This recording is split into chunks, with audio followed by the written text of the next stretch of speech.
예, 이거는 늘 그 장기, 단기를 그 나눠서 생각해 봐야 되는데요. 우선 제가 장기 말씀을 그 드리겠습니다. 예, 제가 코스피 3,300 갔을 때 명목 GDP 그다음에 유동성, 일평균 수출 금액 이런 걸 평가해 보니까 코스피가 뭐 30% 안팎 가대평가됐었죠. 3,300 갔을 때 2,200까지 떨어질 수 있습니다. 뭐 이런 전망을 했다가 참 욕을 많이 얻어먹었는데요. 실제로 그 주가는 그 밑으로 떨어졌죠. 예, 그런데 우리 코스피가 뭐 2,200 이하로도 떨어졌지 않습니까? 작년 9월에는 2,135까지 갔어요. 작년 연말이 2,236이었었습니다. 근데 작년 연말 우리 명목 GDP로 평가해 보니까요. 우리 코스피가 22%나 저평가됐어요. 작년 연말에. 그래서 올해 그 적정 주가를 올해 명목 GDP 성장 뭐 실질 1% 물가 2% 고려하면 명목 GDP는 3% 정도 성장할 겁니다. 예, 그렇게 되면은 적정 주가 지수가 거의 3천이 나오거든요. 네.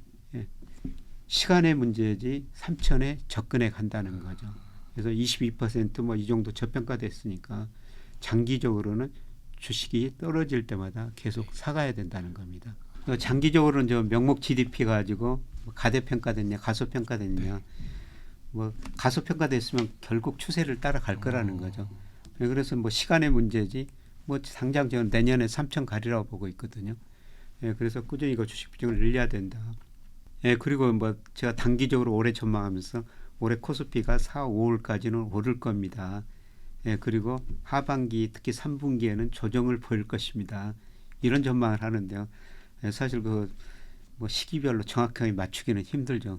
예, 그런데 그쵸. 그런 전망을 하는 것은 제가 가지고 있는 여러 가지 모델이 있어요. 예, 그 중에서 하나가 선행지수 순환 변동치를 예상하는데요. 우리가 그 주식 투자할 때는 선행지수 순환 변동치는 꼭 보셔야 됩니다. 예를 들어서 2021년 상반기에 삼성전자가 9만 원 갔을 때요.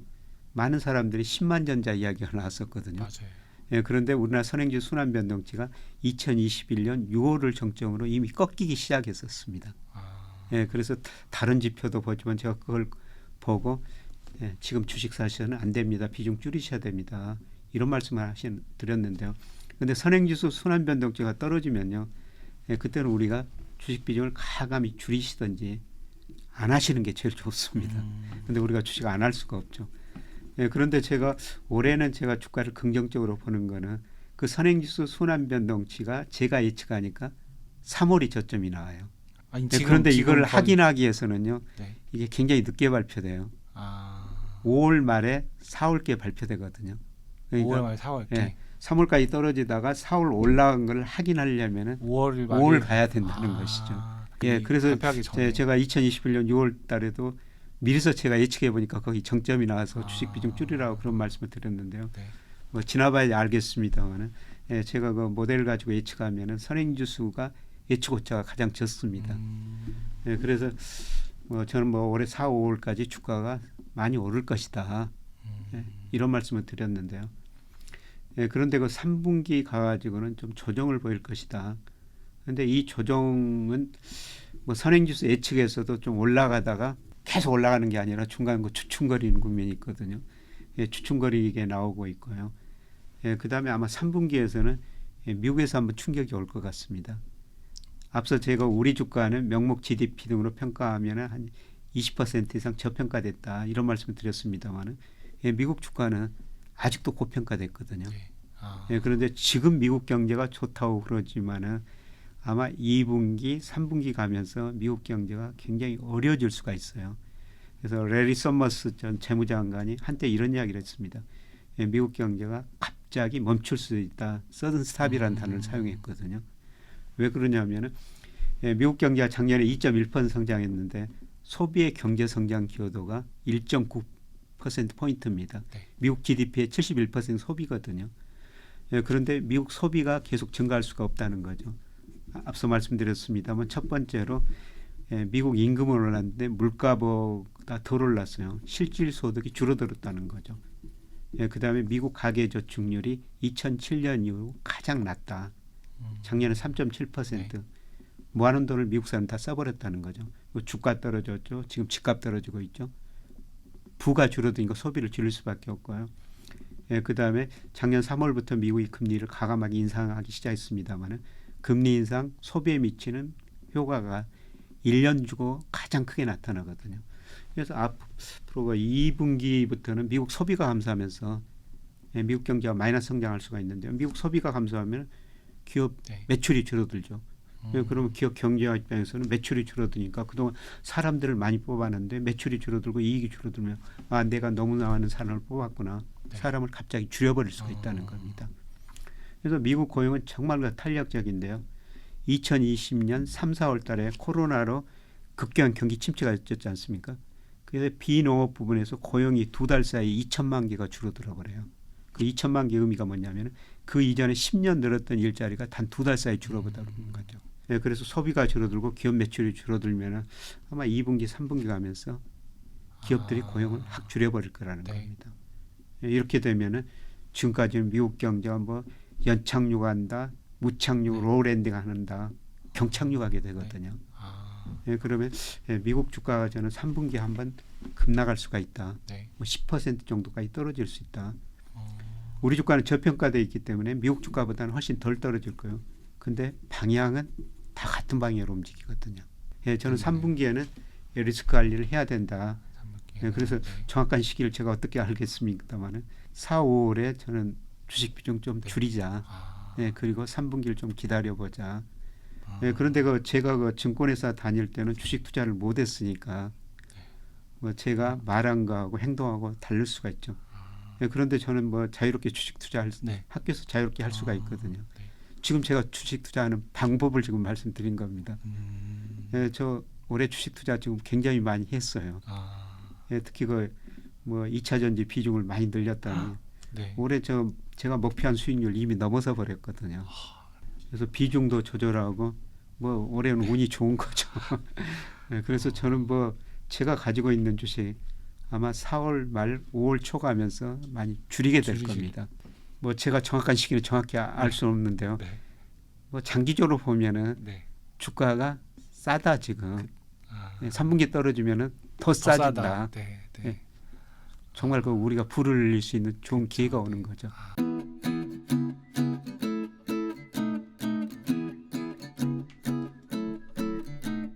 예, 국민연금이 최근에 국내 주식 비중은 17%, 뭐 올해는 16%까지 줄이겠다는 거고요. 해외 주식 비중은 30%까지 늘리겠다는 겁니다. 예, 그러면 국민연금이 해외 주식을 왜 이렇게 많이 사느냐? 국민연금 규모가 거의 1,000조에 근접하고 있거든요. 그 많은 돈을 국내 주식 샀다가 예, 저도 이제 다음 달부터 2년 연장해가지고 국민연금 받습니다만은 저 같은 사람한테 내줘야 되죠. 내주려면은 국내 주식 팔아야 되죠. 그러니까 국내 주식 시장이 너무 커진 거구나. 규모에 비해서 너무 적으니까 해외 주식을 많이 할 수밖에 없고요. 예, 그다음에 뭐 작년에는 국민연금 수익률이 전체가 마이너스 8.2%입니다만은 뭐 장기적으로는 우리 명목 GDP 성장률 뭐 2000년부터 뭐 작년까지 보니까 연평균 한 5.7% 뭐 이 정도는 수익을 내고 있거든요. 그다음에 해외 주식에서는 연평균 한 10% 정도 수익을 내고 있어요. 근데 사실 국민연금은 주식에서 장기적으로 보면 수익을 낼 수밖에 없습니다. 예를 들어서 국민연금이 올해 해외 주식 비중을 30%로 잡아놨는데요. 예, 그런데 해외 주식이 많이 떨어져가지고 그럼 비중이 축소되지 않습니까? 그러면 30%를 맞추기 위해서 주식을 살 수밖에 없는 거죠. 그런데 중요한 거는 우리가 월급을 받을 때마다 국민연금 내지 않습니까? 국민연금 늘 살 돈이 있다는 거죠. 계속. 그런데 우리가 개인하고 그런 차이가 있어요. 우리 개인들은 주가 싸졌으면 돈이 있어야 되는데 국민연금 미리 사놔도 또 떨어지면 돈이 계속 들어오니까 쌀 때 사죠.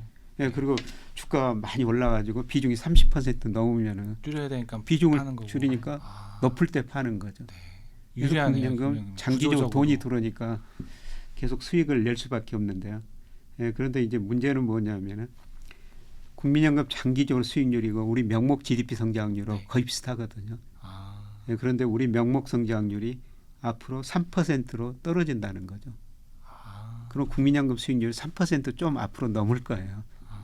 예, 그리고 우리 인구 구조 보면은 노령화 돼가지고 연금 받을 사람은 많고 낼 사람은 줄어들어요. 이러다 보니까 이게 5년마다 뭐 추계를 하는데 5년 전에는 국민연금 고갈 시점을 2057년으로 했는데 이번에 수정하면서 2055년으로 2년 앞당겨 버린 겁니다. 그게 조금씩 줄어. 예, 그게 이제 앞당겨지죠. 예, 그래서 젊은 분들은 뭐 연금 크게 기대할 건 없고요. 지금 국민연금 네. 개혁하자고 그러는데 개혁 방향이 뭐겠습니까? 그냥 더 내고 덜 받는 수밖에 없어요. 그렇죠. 늦게 예, 받거나. 예, 늦게 받거나. 그래서 국민연금 제 나이는 거 62세부터 받게 되는데 그게 계속 거의 연장이 될 거예요.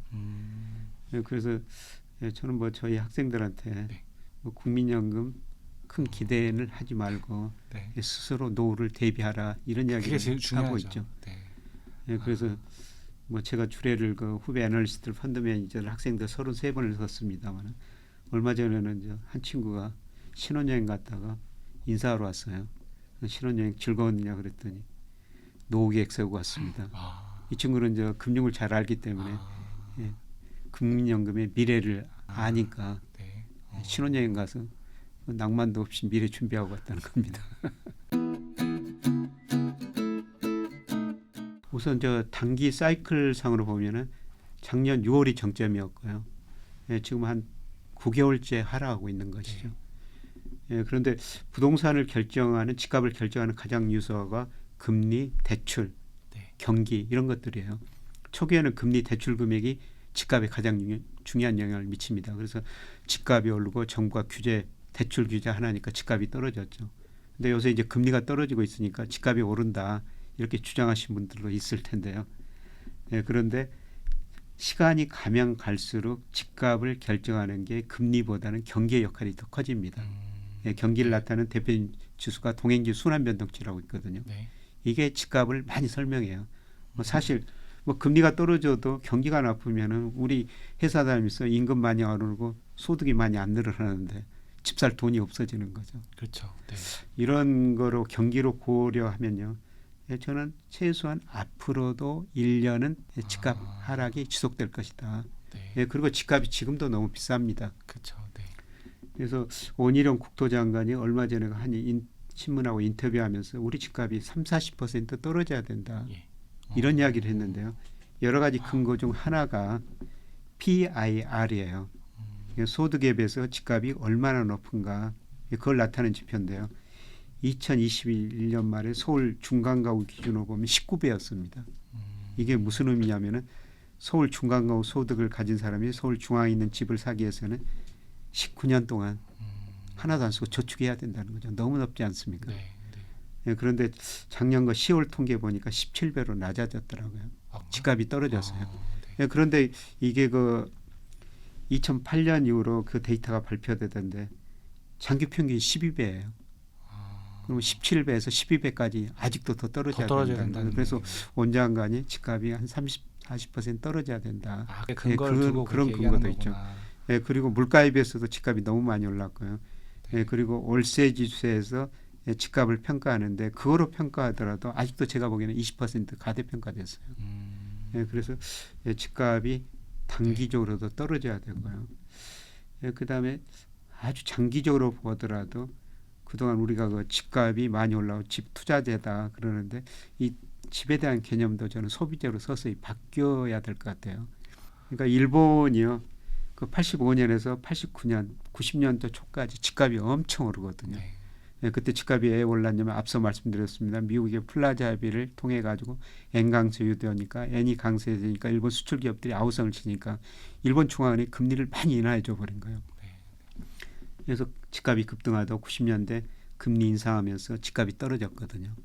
그래서 2년 후에 폭락하면서 80년대 말 집 사면 올랐으니까 일본 사람 집을 투자재로 생각했는데 92년 3년 집값이 이제 급나오고 나서는 집은 투자재가 아니라 소비재다. 집은 단순하게 사는 데다. 네. 이렇게 인식이 바뀌어 버리거든요. 맞아요. 네. 그런데 뭐 집이라는 게 이치예요. 이치가 좋은 데는 차별화돼서 올라갈 수가 있는데요.